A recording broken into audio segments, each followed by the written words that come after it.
Hi again, everybody. Welcome into another edition. This is Cross Functionality, the show connecting coaching, baseball, softball, male, female, hosted by former college baseball and softball players. Episode 35 today, establishing proper goals. That's a good topic to talk about. So, my name is Jim. Let me bring in my partner, friend, co-host, softball national champion at the University of Alabama, current day renowned coach, Cassie Reilly-Boccia. And you'll never guess, I found this out before the show, what her favorite food is and what she has on her birthday every January 8th. Yes, that's you. Well, it's what? It's my mom's chicken cutlets. She Okay. makes very good chicken cutlets. So if I was gonna request something from her on my birthday, that's usually what I ask for. It would be chicken cutlets, nice and crispy, Now, most people outside the Northeast don't really know what a chicken cutlet is. which is incredible, isn't it? Yeah, they're like, you mean like fried chicken? I'm like, well, yeah, it's fried, but it's not like breaded. It's the bread crumbs. It's very different. It's It's an Italian breadcrumbs Italian, versus yeah. it's an Italian dish. It's an I Italian Northeast dish. I did But go a to an lot of people, Italian restaurant in the South, and it was like a Kentucky Fried piece of chicken with little sauce and cheese on top I'll tell you for what, chicken parm.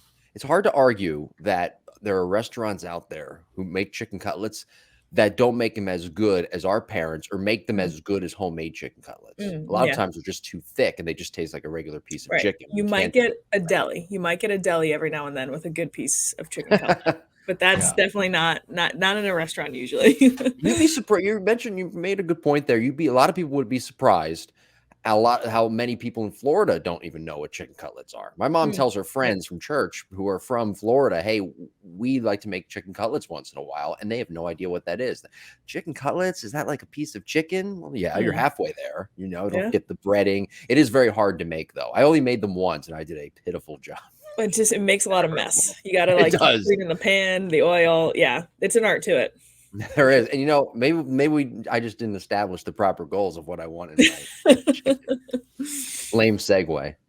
That's our topic today, episode 35, establishing proper goals. Really looking forward to talking about this because there's a lot of points we could make about establishing proper goals. Players don't often do it. I do want to bring up something, though, with you. This upcoming episode, we had a week off this week from the Lab Epstein Hitting podcast. Episode 137 is coming up this Monday. And we talked about standing in the batter's box, but we talked about something else. Somebody wrote in a listener question.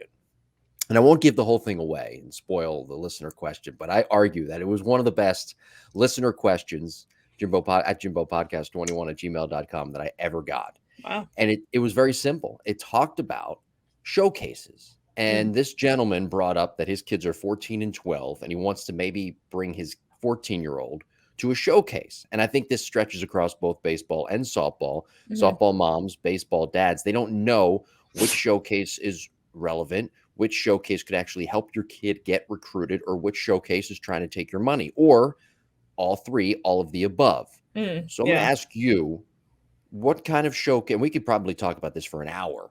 What Mhm. showcases did you go to, saw on the softball side, and which ones in current day do you think are actually helpful for parents to get their kids recruited? Gosh, this changes almost every 6 months, let alone year to year, let alone gosh, I started getting recruited in 2005, so Mhm. over 15 years ago now, and so the way softball travel ball recruiting was structured is completely different due to rules, due to just the way recruiting operates, it is completely different. So, Mhm. what we did is you were on a gold team, which was like an elite team in your area. You went and traveled the country. You had coaches that were typically at these tournaments, and then that was how it went. Now, what I think is I don't want to say it's the safe answer, but it seemingly has been the most consistent Yeah. answer over the last 2 or 3 years is that if you're looking to get recruited, you go to a camp at that particular school.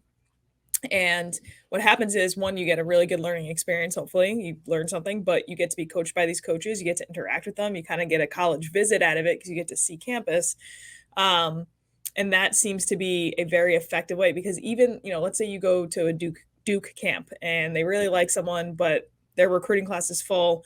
That Duke coach knows 4 or 5 other coaches or someone else who might be looking. Like, Mhm. it might not be their rival, but coaches talk to each other and they know each other. So you're just getting your name out there. Um, but yeah, the showcases taking your money and not knowing what's effective and not, that is a world I do not envy. I'm in softball and I don't even know exactly which one's clear and which one's not. So if a parent came up to you right now and asked you about the showcase, what would you say to them that would give you more context to say either yay or nay? Yes, you should send your kid to that showcase, or no, you shouldn't, because maybe the kid's not Mhm. ready, and maybe they might not get good grades, and they might put this image in coaches' heads for the future that, well, this is all this player is, and that image may actually stick with those coaches. Yeah, you know what? That's hard. I tell you what, I would for the most part, I usually defer this question to a travel ball coach, someone who's that I trust and respect, who's in the field, who can give Yeah. really relevant advice.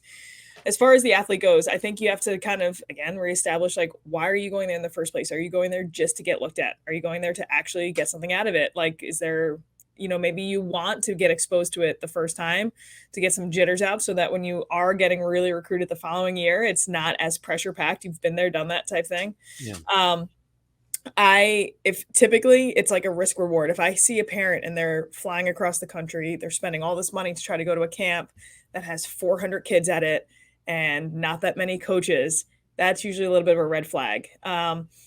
Smaller settings, maybe it's local. It's like, all right, well, I can drive there. It's not. It's kind of going to kind of be a win-win. Even if there was only 30 coaches, it's still a great opportunity. Cool. I think that's worth it then. So I can typically give some help in seeing what a red flag might be and what wouldn't. Yeah. And I do have a decent reach with certain coaches where I can text that, like a college coach and say, hey, I have an athlete who's interested in these schools. They're thinking about going to this showcase. What do you think? Yeah. And I can usually get some decent feedback there. But gosh, it changes all the time. There's brand new camps and showcases that pop up every other month.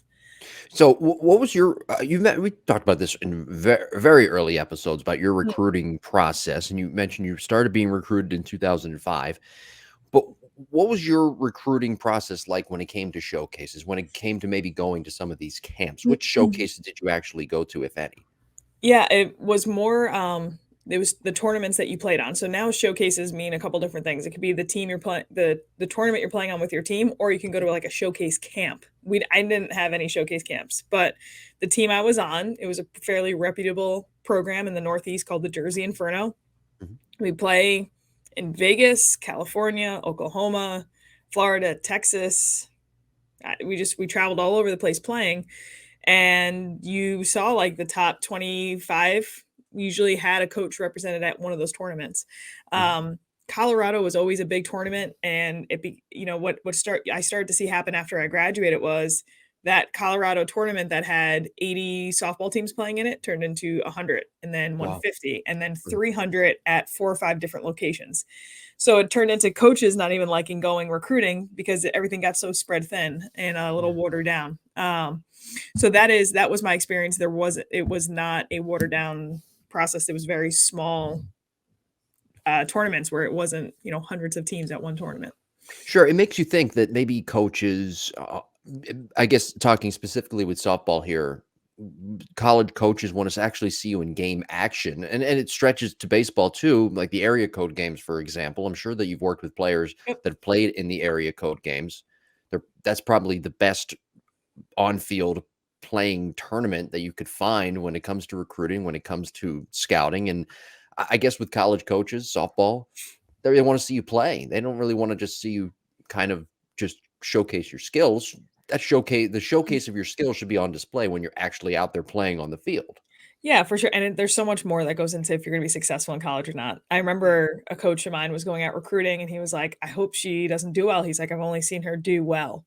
And I like it was such a strange thing. Like I understood what he was saying. He wanted to see how she failed. He wanted to see how because that's all you're going to do that more when you get to the next level. Oh, sure. Yeah. So it was interesting. That was like something he had his list of things he wanted to see out of that athlete, and not that you wish they do poorly, but you do want to see how they respond to it. You want to see that resiliency. So, yeah, it's the advice. This is probably the hardest question I ever get because I It's feel tough. for Yeah. parents. Parents want like, hey, what's the answer? I feel lost. And coaches are half the time are like, there is no perfect roadmap for you, unfortunately. Yeah. And I think you continue putting yourself in good positions and trusting yourself with good people. Typically, if someone's asking for a lot of money and basically trying to pressure you, like, well, if you don't do this, your kid's not going to get recruited. That's typically a red flag. If you're good, a coach is going to find you. If you're a good fit for a particular college, there's other ways to get in front of those coaches than having to pay a ridiculous amount of money. Oh, sure. Uh, Sure. so that's at least my 2 cents with it. Well, the email we got, the person attached an email from this certain showcase and actually showed the money that they were charging. Mm, And it was a pretty high number. It yeah. was, I don't want to say the number, but it was a pretty high number. So it was a good question on the Lab Yeah. Epstein Hitting podcast It's a this great question. week. And I mean, we could talk about this for like, 2 hours Right. about showcases and everything that goes into them. But we have a different topic today. So again, listen to the Lab Epstein Hitting podcast this Monday, new episode, episode 137, talking about standing in the batter's box. But we went in depth talking about showcases and recruiting based off a certain person's question. And you can email us your questions too to crossfunctionality at jimbopodcast21@gmail.com. And follow us on social media at Jim Tara, at Coach_CassieRB on Instagram, at Coach CassieRB on Twitter. So today, talking about establishing, I've gotten really good at that, by the way. Yes, that was well done. I just I can't rolls keep off it the tip straight, of my so well tongue. done. Establishing proper goals is today's episode 35. Talking about when we establish proper goals, we first have to understand what type of a player that person we're trying to emulate, or what type of player we're trying to be, who they are, what their attributes are, right? So it could be anything from what? Hitter, pitcher, catcher, outfielder, first baseman, right? Any athlete, you have to understand what that athlete is, what their ceiling is to actually get there, right? Yeah, I think, there's a reason, some people have a goal and they say, well, I want to go win a national championship. I want to be an All-American. I want to be that person playing in the area code games. I want to be the person recruited by top 5 schools. So it's like whatever, I want to be that type of person. Then you come back and say, okay, what are the attributes of that type of person? What are the attributes of a national champion, of an elite hitter, of a dominant pitcher, of a consistent athlete? And you know what? Maybe you do it athletically and academically. Maybe you have a different goal academically and you say, well, I want to be a 4.0 student. Well, great. What are these habits of a 4.0 student? What are the attributes? Is it just that they're just smart, or is their work ethic there? Are they doing homework every night? Are these hitters you want to emulate? You ask yourself, like, what are they doing? Are they journaling? Are they working out? Are they just training on their own? Or are they working with a professional and a coach? So I think that's really important to try to really describe in detail. Okay, cool. I'm glad you want to be there, but let's describe what that looks like, to get very specific. Athletes don't often do this when they're trying to establish their goals or understand who they are as an athlete or who they're trying to become. They never write down what their current attributes are, ever. It never seems like, unless they have a good coach like yourself, right, that tells them to do it, they oftentimes don't really do it, and they don't understand what their strengths and their weaknesses are. Yeah, I think self-awareness is so key because, and maybe you need help with it. And that is a part of being self-aware, that you realize, like, hey, I need help on identifying where I'm currently at. Because once you get, we can stick with hitting as the example. I want to be an elite hitter going to a top 25 college, right? Mm-hmm. And you say, cool, what are those attributes? And then you look at yourself and you say, well, where are my attributes at?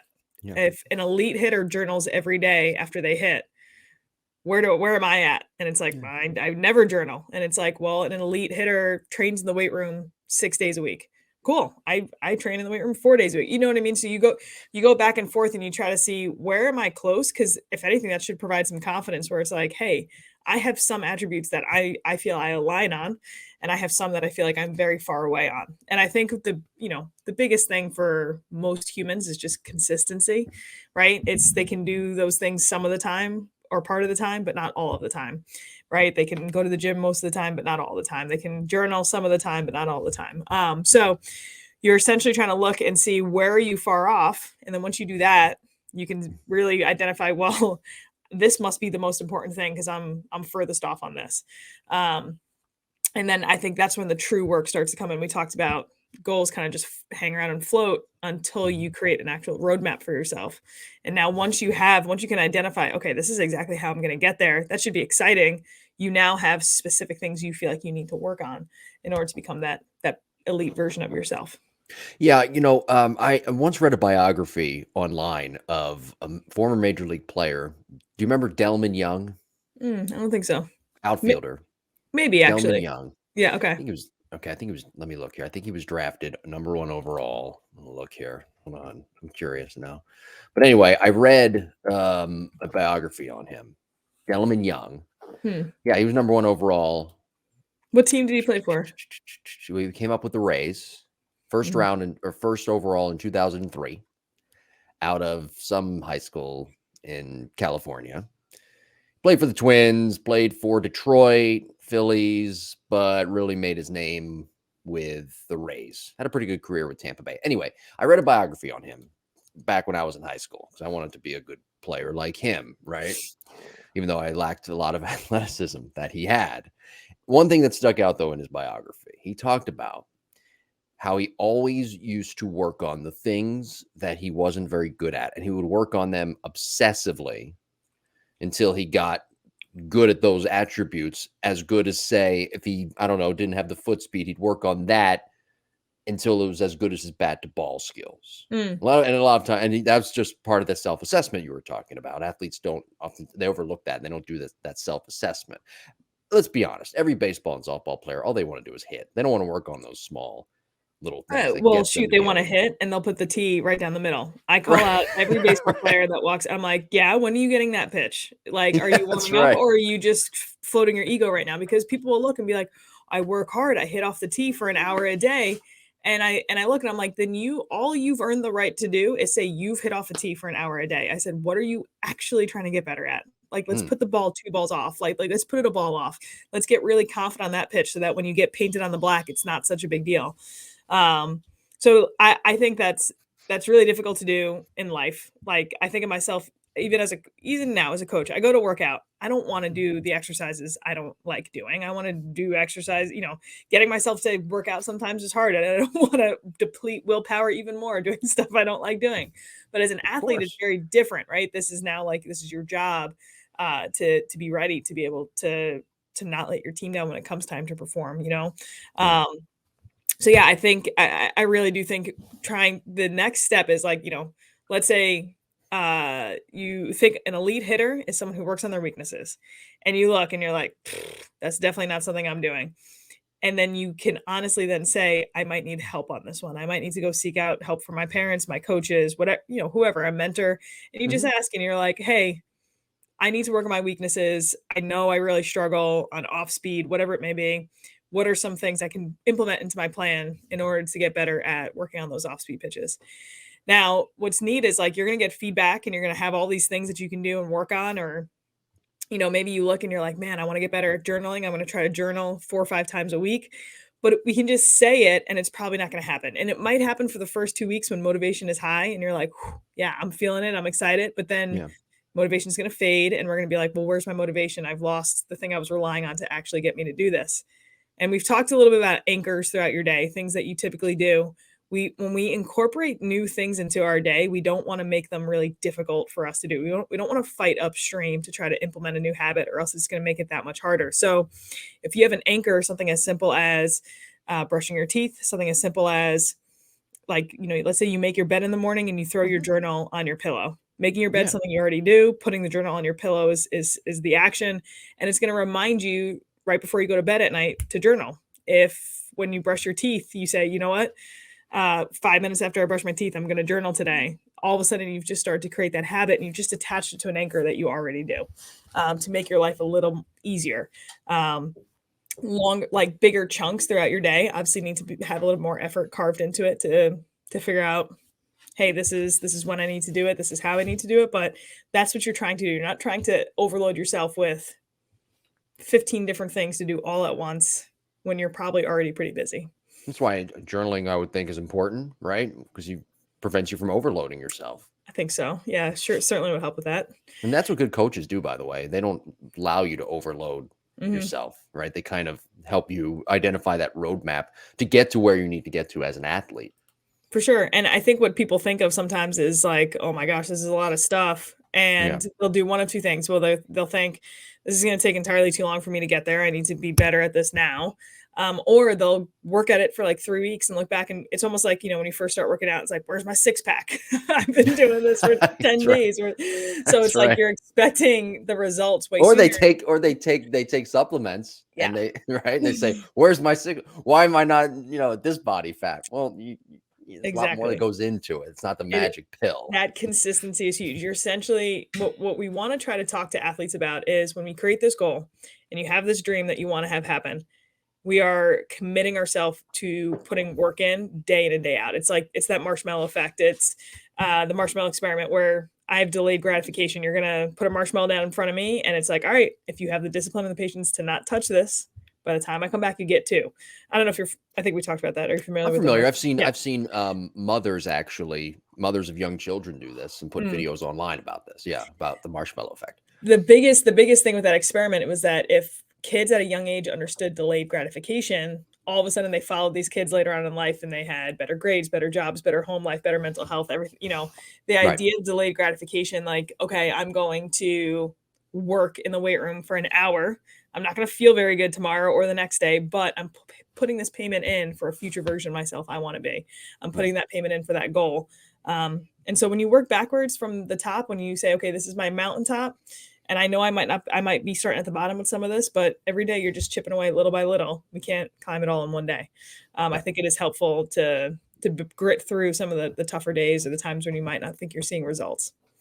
So let me ask you this. I want to get into a visual, and I'm going to put it up here on the video side. So if you're not watching the show on Softball Strength Academy YouTube page, you should be, where you can subscribe, listen, Apple, Google, Spotify, iHeart, Pandora, wherever you get your podcasts, and leave a review, by the way. And happy Easter to everybody. Oh yes, Also, happy too. Easter. Happy Yes. Easter weekend, Good Friday. What's after Easter Sunday? What's the Monday after? I forget what it's called. I can't remember. But anyway, Yeah. happy after Easter Monday. I forget what it's called. Sorry to my Catholic friends.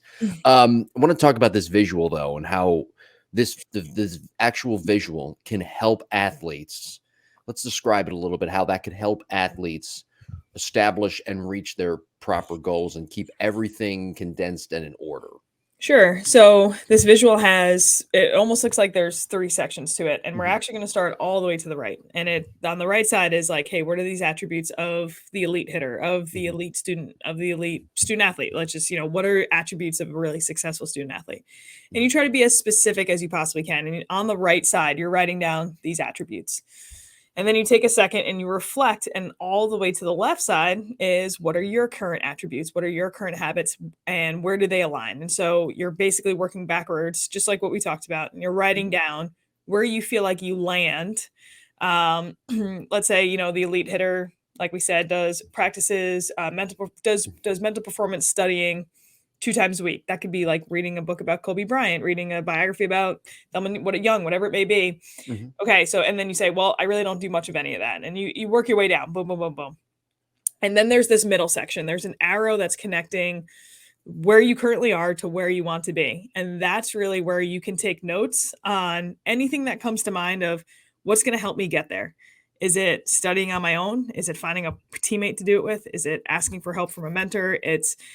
What is it? Is it reaching out to Jimbo podcast 21@gmail.com and asking a question that we Bingo. can answer?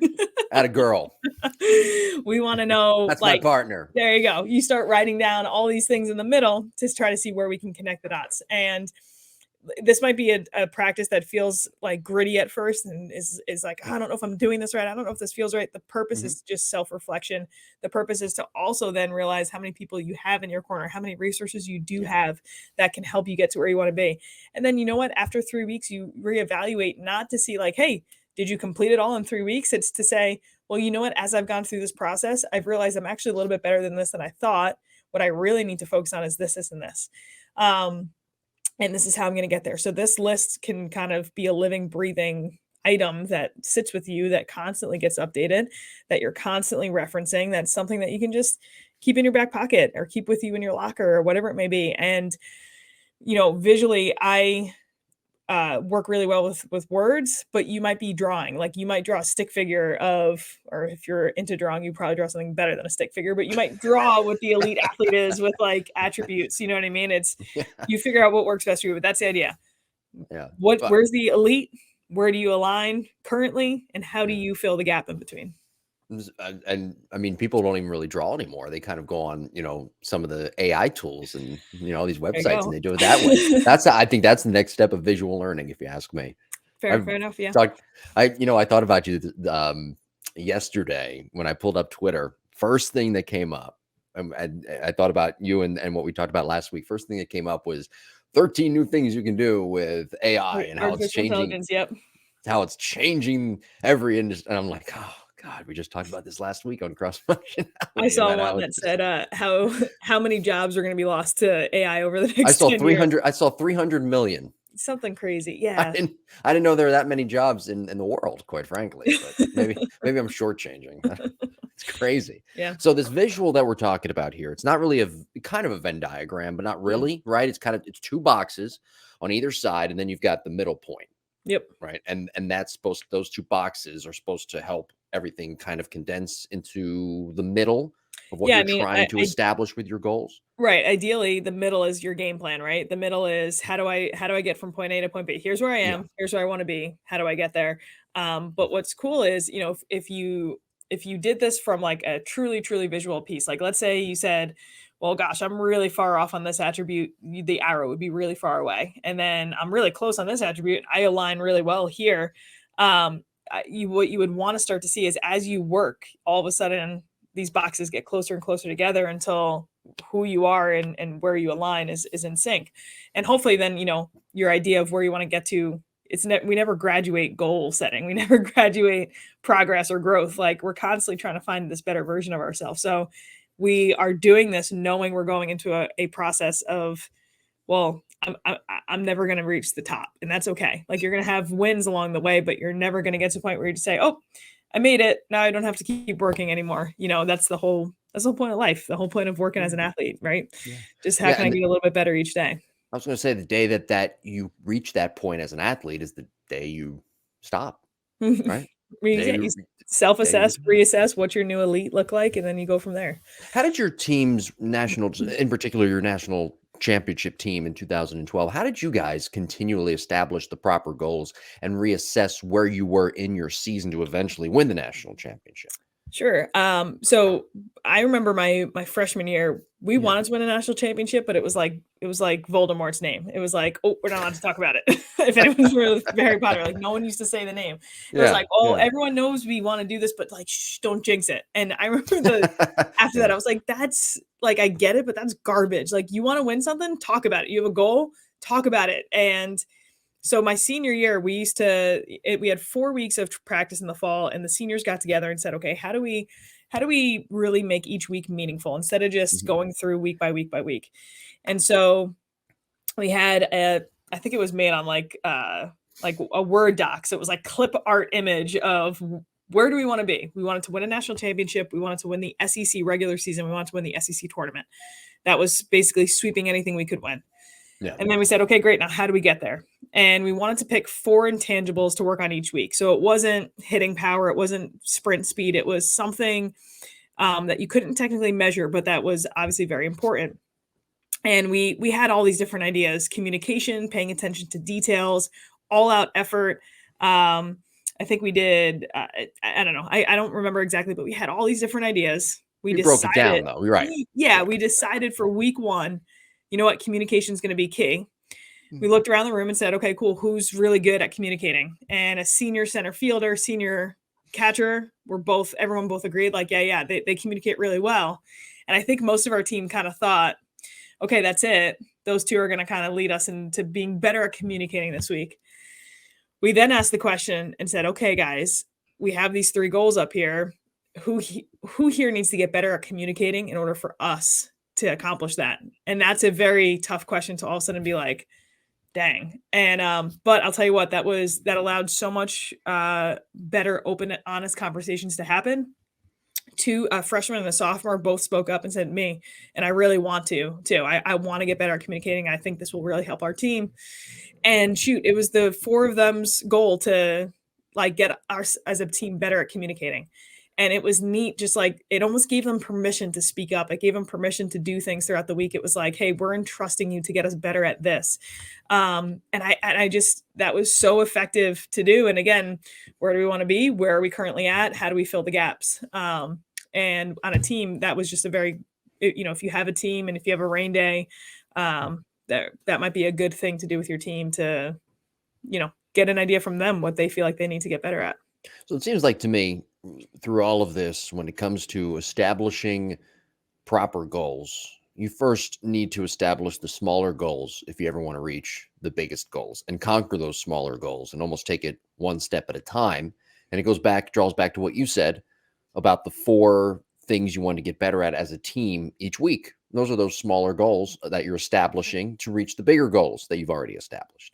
Yeah, right. I mean, if you asked, hey, how'd you guys get better at, or how'd you win the national championship? I don't think anyone wants to hear like, well, we really just need to get 1% better at a couple of small things, not, 100% better at the big things. You know what I mean? It's not like we went out and did this crazy bat velocity program, or it was like, hey, how can we turn the dial just a little bit, just a little bit, just a little bit, because that was the position we were in. And realistically, that's all we can probably do. We can turn the dial slowly. I talk to parents all the time, and a parent after one off season is panicking. We put all this work in and they've only gone up a couple miles an hour. And then they come back for another off season and they're like, oh, I get it. This takes time. Like it takes like 2-3 years to see the fruits of your labor. Sometimes it's not, yes, for some people it happens like this, but to be honest, it's usually due to puberty. It's usually due to the fact that you grew, not the fact that like you've just, once you get to college, there's no more puberty. You're just trying to put work day in after day after day to try to get to that next piece. Right. I think we covered everything today. Establishing proper goals, episode 35. That was good. We didn't get too off topic. Chicken cutlets, a little bit here and there. I'll get off topic. We should get off topic every day about chicken cutlets. Every episode, we should talk a little bit about chicken cutlets. I would love to know what seasoning your mom makes, though, or your mom uses. It's a combination. She uses a couple of different ones. The Italian bread crumbs in the black and white bottle, or black and white can. It's not the blue one. I can't remember. I think the blue one's Progresso. This one's the black and white one. And then she mixes some panko crispy in it. Okay. With a couple of different salt and pepper flavorings. You can grill chicken cut. Put them on the grill. But then you're not really frying them. I mean, the frying is what makes them so delicious. That's true. You're right. It's probably way healthier. All right. For me personally, and my sister's the same way. We both like chicken cutlets as crispy as possible. So if you put it on the grill, one too. Yeah. All right, that makes sense. All right. My mom, by the way, makes such good chicken cutlets that I have relatives that tried to emulate her, and they just can't. They do a good job, but they just can't reach her status. Well, I hear you're getting them tomorrow, right? Happy Easter. I got them on Sunday as this episode comes out. Oh, that's right. Yes. Jim had his I had them. They were delicious. And I had leftovers too. Usually my mom makes, a good amount so I can take them home with me. All right. Next week, episode 30, are we doing it? I can't remember. Are we doing an episode next week? You're in Canada next week. I am in Canada. Get your jacket ready. Actually, maybe this time of year, it's probably not terrible, but you should probably bring a sweatshirt. It's like 55 to 65. It seems like that's not bad. That's pretty nice. Yeah, but I get to work with 3 different teams on Friday, and then I get to speak to 4 different sessions to coaches on Saturday. And actually, one of the people who helped organize this listens to our podcast every single week and said he was so psyched we talked about Canada. So shout out to our friends from Quebec softball. Okay. Does this person have a name or they? Oh, Alex. Yes. Alex. Yes. Alex is a father of 2 great girls, and he brings his oldest, Tessa, from Canada to New York for hitting sessions, and she doesn't speak English, and he translates for her. She still speaks French. That's crazy. So it is very cool. They are an awesome, awesome family. So I'm thankful to get to work with them. What part of Quebec? Okay. So ready? Montreal. Quebec's this big territory, right? Right. Then there's Quebec City, which is not, the same, right? I think that's like people thinking New York and New York City, right? I believe they're right outside the Montreal area, which is not too far. It's like, I think about anywhere from 5 to 6 hours away. Probably big hockey fans. I think I would assume, but they are big softball fans. That's what I know. When I think of Canada, I think of Toronto, Montreal, Calgary, and Ottawa. Not really Ottawa, no. Oh, okay. And have you ever seen the movie The Revenant? The Woods. Great movie, by the way. Leonardo DiCaprio. Canada's beautiful. Don't get me wrong; it's a beautiful country, beautiful wilderness, and pretty cool cities as well. But no, I don't think of Ottawa. I don't think of Edmonton. I don't think of Edmonton or Cal. Did I say Calgary? I don't think of Edmonton either. Sorry. was But I trying think to of think of Toronto. the sports cities. Toronto, Argon. I think of the CFL, the Argonauts. Don't know them.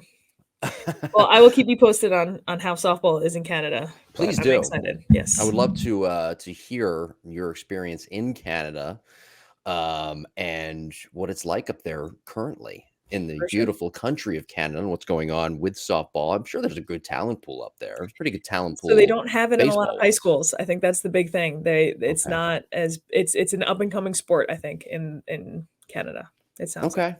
All right. Yeah. Very good. All right. So episode 36 coming up.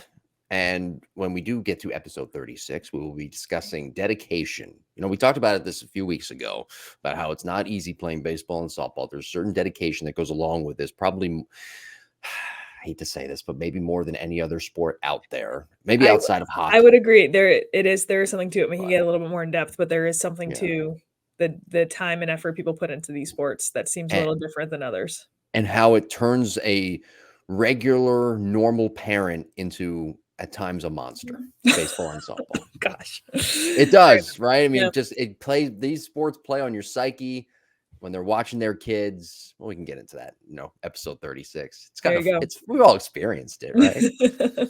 So that would be episode 36, dedication. Subscribe to our show, Apple, Google, Spotify, and watch the show on YouTube, the Softball Strength Academy YouTube page. And we will talk to you soon. Thanks for Awesome. listening and watching. Take care, everybody.